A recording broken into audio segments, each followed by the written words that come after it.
All right, hello everyone. Welcome to the Heartland Institute of Financial Education's College Coaching Program special webinar on how to maximize online learning. We have a couple of our coaches who are really very skilled in this area, serve as not only as coaches for the Heartland Institute's College Coaching Program, but also have taught online, continue to teach online, and are going to take it away with that. For those of you who are just joining us, we are going to be doing our best to record this presentation. Zoom, because it's now the platform of choice across the world, has had a few hiccups here and there. So we will do our best to have a recording for folks later on as well that we will send out from our coaching staff to our consultants, to our currently enrolled students. We will also make available on our new Facebook page, the HIFA College Coaching Program. So with that being said, oh, and if you have any questions, you can put them in the chat line throughout this program, and we will also have time for questions and answers at the end. I will do my best to get to your questions while our phenomenal coaches are presenting, so feel free to go ahead and do that. So with that being said, take it away, coaches. Okay, can everybody hear me okay? I hope. Yep. Volume's good? Okay, yikes. Online learning. So this is new for most of you, even though you're all computer savvy, and we know that. Looks like most of your schools have gone to online learning, or some have even just said, you know, we're done for the semester. I'm sure all of you are in online right now. So this is essentially a page from my own class that I teach, and I'm giving this example of Canvas. Canvas is LMS. It just means Learning Management System, and there's a amount there. There's D2 personally prefer Canvas, and I read that a lot of schools are going to be using this. So this is a sample of what my homepage to Intro to Law looks like. And you see all these little eyeballs. What that means is the student can't actually see those. But you should have some kind of links. You know, the web pages are usually pretty intuitive. I like to organize mine all in modules. So you see that doesn't have the little eyeball. So these are things that the student can see. So you should be looking for, okay, where is the logical link to what I need in this class? Also to the left, you'll see an inbox. All LMSs will have some kind of email box for you. Coach Mark. Okay, well, you know, there's a lot of different platforms, certainly Canvas being one. I use D2L, which is Desire to Learn with the online classes that I teach. I've used Blackboard, different names, but, you know, first things first, and this might be a little late to bring this up, but what I always do, and what most instructors always do, is start you off saying, read this first. And I hope that all my students do that, but you know, a lot of times I get the sense that maybe they didn't, because they start asking questions and I go, this was in the introduction material. So if you have not read the opening day information, I would encourage you to go back and do this, because you might find some answers. Oh, that's why the instructor's doing this and that. And, you know, and they will also, depending on your computer or tablet, and hopefully you're not doing all this on a phone, because that's a real hard way to do it. But you've checked out, you know, the requirements. Does the computer have enough information? Does the tablet, are all things working on your particular hardware? So, okay to go next. So you know, a lot of students, I used to be an academic advisor, and a lot of students would come to me and say, I want to try an online class. And I would certainly ask them, you know, have you ever taken an online class before? And the majority of the times the answer was no. And so, you know, I might encourage them, if they're just starting out, you know, maybe you should work with face-to-face first and then ease yourself into it. You know, are you a self-starter? You know, if the answer to that was no, then it's like, no, don't go into an online class. But now we don't have a lot of times that option to go face-to-face, because, you know, who knows how much more schools will be using that. But the biggest thing is a lot of people think that you know, online classes are self-paced, and in some cases they might be, but in most cases there is some due date on there. So using some sort of calendar, day timer, something, you know, your class site probably has a calendar, and on that calendar it should have those due dates. Those are something you want to pay attention to. And then, you know, for your own reference, you might want to have a personal calendar on your phone. I use both Google, I use Outlook, depending upon whether I'm doing stuff for a photography business that I have, or I'm doing stuff for Heartland on it, and input those dates. And generally some sort of a little reminder comes up, and you can program that, you know, whatever time. Next slide. Actually, I'm going to go back Okay, good. one. One of the first things that you will see on your course homepage, a browser tune-up or somewhere that you click that actually sets up that learning management system, and make sure that you have, you know, whether it's Adobe or whatever you need. So when you read the homepage of your course, just make sure that you've gone through the setup, browser, tune-up, that whole process. So skipping to time management. Okay. So, you know, when I first started teaching back in 1940, you know, a long time ago, I had a instructor that sort of took me under her wing.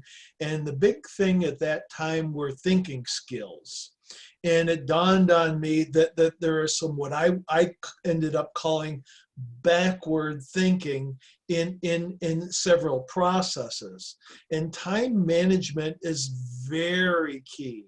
You know, you don't want to sit there and go, you know, OMG, OMG, OMG, I only have, you know, an hour left until my assignment is due. So if you know when something is due, you can plan everything out with the end in mind. So what is it that is due, and when is that something due? So then you say, okay, it's due on Sunday night. Okay. So then that would mean I can, you know, spend some time polishing up the assignment Sunday during the day, because I have a block of time there. But then maybe you need to write something, so maybe you can do that on Saturday or Friday. And before that, you might need to set some time aside to read. I know when I was doing some online classes, they'd say, okay, you need to read 70 pages and have this done. It's like, oh my goodness, how long is it going to take me to read 70 pages? But I had, you know, find out on that. And then you might need some time even before that. Where do I need to go? So that whole thinking backwards idea, and then you can set in your time management, your day timer, in your calendar, whatever you want to use, hunk of paper, 3x5 card, you know, however, you know, how you want to make that happen for you.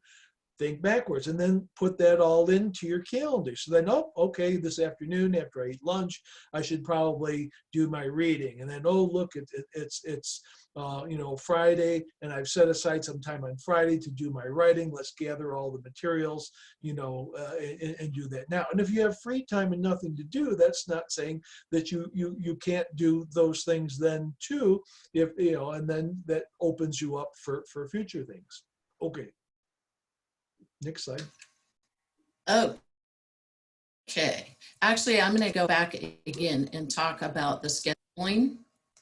If you look in your homepage, there's always going to be a link to the syllabus or the schedule.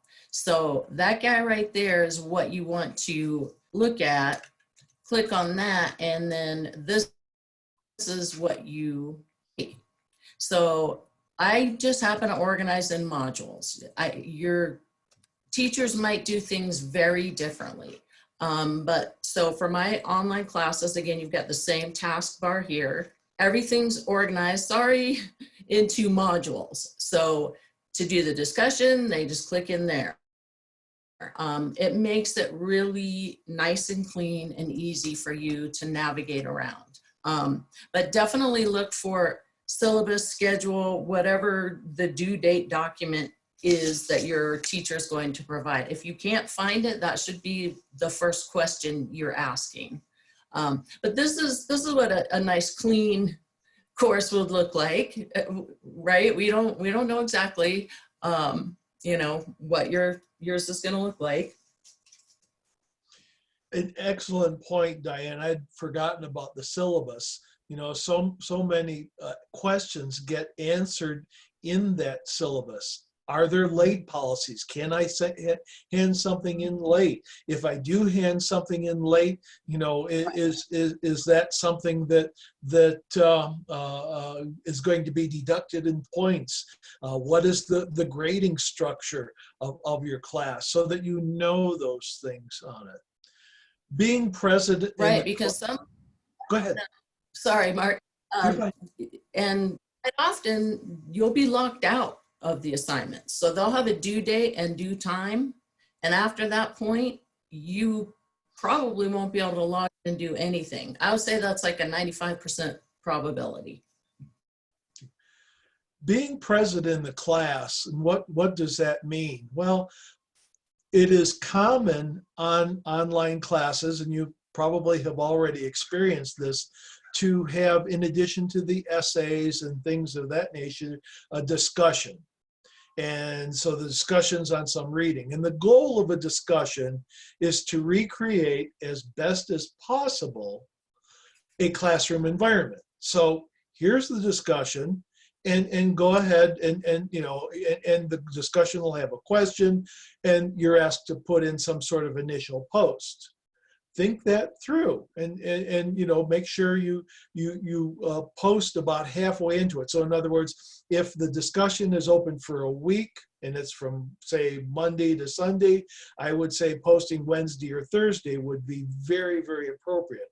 A lot of my students think, well, I can post at 11:59, on Sunday night, and then people can ask questions on my post, in the next 30 seconds. Well, 8 o'clock, 9 o'clock at night on a Sunday, I'm, doing the snooze thing. And I would imagine I'm not the only one. So if you post halfway through, it shows that, you have the initiative to get things worked out. It gives your classmates time to respond to your post, and you sit there and get some feedback. And then if they make a post on a Thursday or a Friday, and then you can respond to that post on the Saturday or Sunday on it. Posting everything at once with only a few minutes left does not really work. Does not really work. Posting on different days. Ooh, I wonder if somebody said something on my post. And just to see what's going on. And the goal of you responding to somebody else's post is to create a discussion. Well, discussion means you say something, or your classmate says something, you respond back. Ask them a question. you know, it's your mind that's going to win on that one, because you might get an answer back to that. You go, oh, wow, I never thought of that. That's a neat point that you made. Yeah, and too, that discussions essentially are meant to replace the classroom lecture. So normally, you know, your professor would be asking questions and you guys would all be giving input in the classroom. So the discussions are really important in online classes. They're kind of the meat of it, really. Then taking your time before you submit something. You know, if someone has rushed through either a initial post or an assignment, you see that it was posted, you know, with just a few minutes left before the deadline, it becomes really painfully evident. So check things. Even when I was working on my master's degree, it was in a subject that my partner was not familiar with. But I would say, read this through. Does it make sense? And she'd go, I'm confused. What about this one part there? And I knew what I wanted to say, but I wasn't putting it down in words correctly. So I go back and you know, do the some more editing to make it sound more logical. And then, you know, you spell check, spell check, spell check. And did I mention spell check? Most you know, of the places where you can submit things will have some sort of spell check kind of button that you can go through, even if you think it's right. And you should be using full sentences. YOU does not take too much longer to type than you, and ARE doesn't take too much longer to type than R. So do that. You know, give your submissions some professionalism. You know, and you know, having you know, a lot of times teachers now are asked to come up with reasons why they grade certain things the way they do, and that is called what is known as a rubric. And it'll say, you know, of your content, what did you write about, you know, and was it good content? And might have different things that in that rubric that it'll explain that, you know, writing style, grammar, spelling, you know, and not whatever the teacher thinks is appropriate. Read that rubric through so that you know, here, you know, there's no surprises. Why did they give me, you know, this grade? You know, I don't understand. Well, if you look at the rubric, then it goes, oh, okay, I see. I must have missed that. And then always reread the discussion question or the assignment requirements before you submit too. You know, that was one thing that I always have done with stuff that I had to submit for classes that I was taking. Did I address the discussion question? Did I go off on a tangent on something I was talking about? If there were 5 different questions that I was supposed to answer in an assignment, did I answer all 5?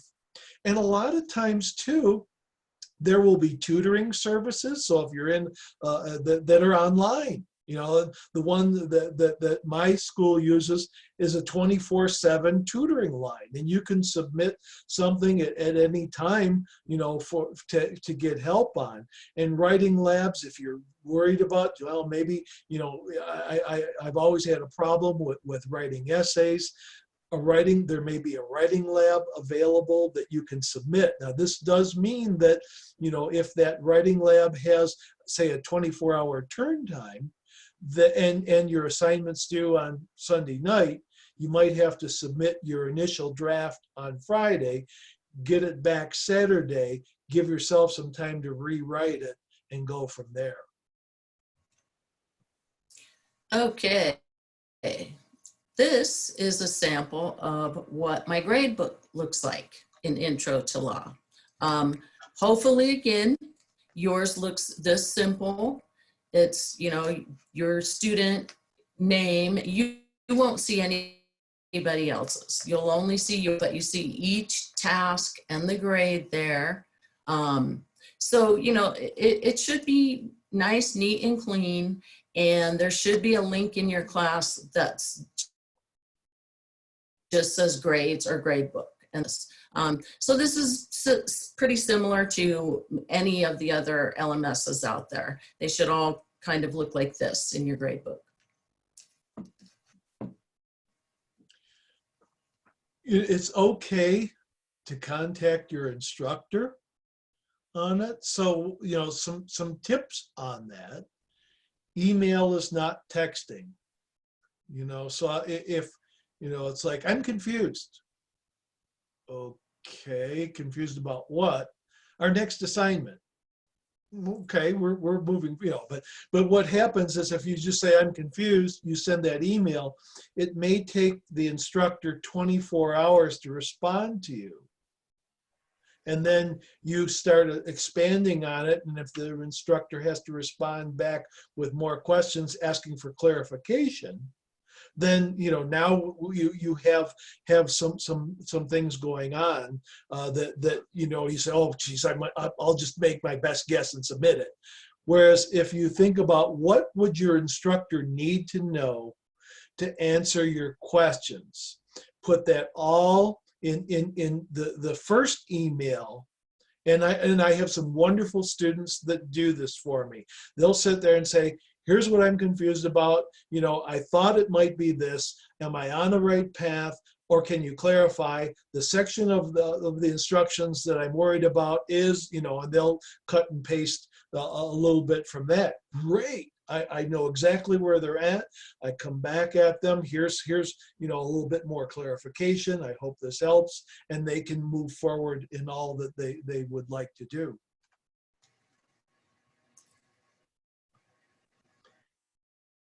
Always have a plan B, C, D, and maybe even a Z on that.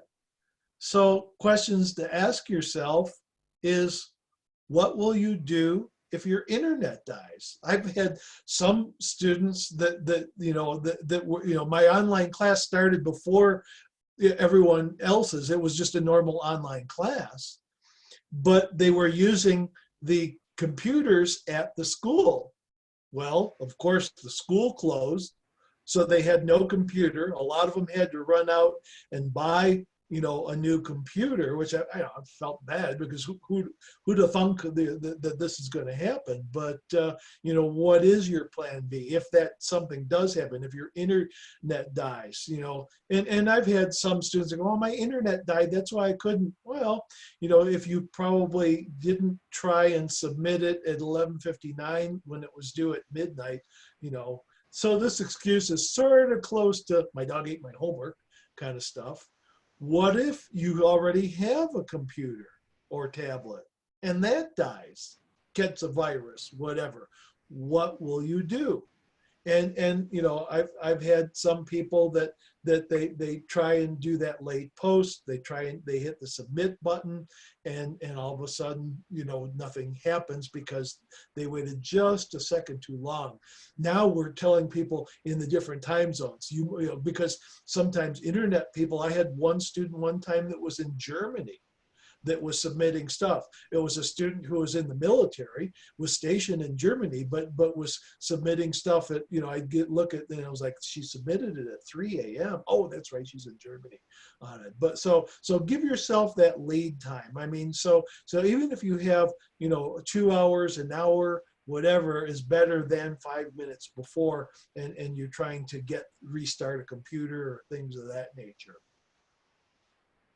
Yeah, and sometimes LMSs will actually not let you in something. They actually have intelligence, which is kind of bad for the students sometimes. If you have an exam that's given 120 minutes to complete, and I've had students log in at the 10-minute left point, and it wouldn't let them in, because it realized there's no way they could do this in 10 minutes. And the student was freaked out that, you know, I'm like, well, it would have been impossible anyway. So, you know, just know that timed means timed, and you'll get the boot. Okay, I took this from a publication called EdTech, and they were talking about, you know, challenges with the data, securing data, you know, network access, just like we've seen Zoom become overwhelmed. And here they're just using El Capitan High School. It was the first to implement what leaders were calling a one-to-web environment rather than one-to-one. And here's where the district actually issues Chromebooks to the students. So that's kind of cool. We know every district can't offer that. Many do issue, you know, Chromebooks or laptops. And I would also note that LMSs don't love cell phones. There's none of them really that is our true cell phone app yet. I mean, the IT gurus might be trying to figure out how to do this because, you know, high school students, your phone is glued to you. But if your class is kind of working wonky and you're trying it on a cell phone, I think you should try a laptop or a regular computer. And then another article in Scientific American, you know, this writer was writing that online learning is not likely to take over the educational world for the long run, but even, you know, the majors, Harvard, Stanford, they're starting online. And now this talks about accountability, right? Mark was kind of touching on this. It requires a lot more motivation from you and attention to be paid. So, you know, if you're texting on your phone, there's a TV on in the background, you know, it's all of these things are going to take away your time and attention. So you want to make sure that things are quiet. Like right now, rustling papers. If someone's doing that, that's what everybody else hears. So, you know, just try to have your background quiet and calm. And then as we're on these, just because you mute your audio, then you can't get back into the conversation really quickly. And there is hand function in these, but you know, the teachers don't always see them and they can't be teaching and watching the chat box at the same time. So there's a lot of things that can go on. The gallery view, you know, this writer said she saw a woman who forgot her camera was still on. She muted and vacuumed her kitchen and living room during a. So know that everything that's going on back here can be seen as well. But yeah, you know, a few things will be different for you guys. Grading, you know, exam delivery, classes with labs. Like what is going to happen in chem or bio or geology? Believe it or not, there are kits that they can mail you. I took geology online and they sent me a box of rocks, legitimate, you know, they were numbered and also for chem, they sent me an actual lab kit. So these things already exist for college students. So I'm sure they'll just adapt these things, you know, to your high school. And definitely have patience with your teachers. Many have never taught online. I don't know, Mark, I'm gonna guess and say most of them have not taught online if they're only teaching in high school. My heart went out to them. Right. And again, what you can do is ask questions. Mark already touched on creating a schedule for yourself. You guys are awesome at scheduling stuff on your cell phone.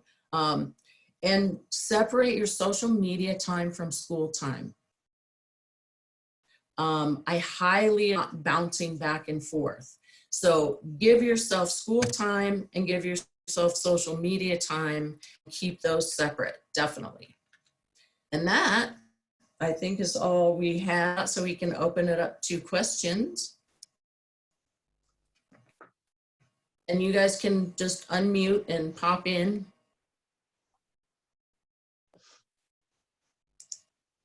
Nobody? Bueller? I know they're all too young to know that reference, huh, Mark? Bueller. If you haven't seen Bueller's Day Off, watch it. It's hilarious.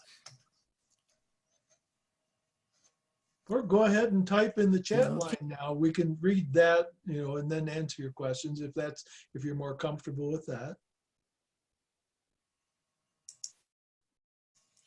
Yeah, you definitely don't have to speak. We just want to make sure we don't log off before everything has been answered. While folks Although are, can you hear me? Yes. Yeah. Okay. I have my computer and my phone going because one started to go, and so hopefully I was able to get on with the other one. So I'm both of the Heartlands that are up there. So while people are thinking of their questions, and we haven't had anything in the chat line yet, but feel free to interrupt me and unmute yourself.